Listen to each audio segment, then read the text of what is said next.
Welcome back to the channel. In today's video, I'm going to show you guys how to allow pop-ups on Safari on any iPhone or iPad.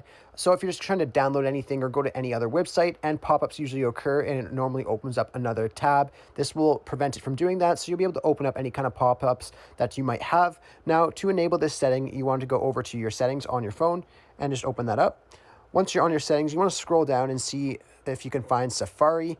Once you find Safari, just go ahead and click on it.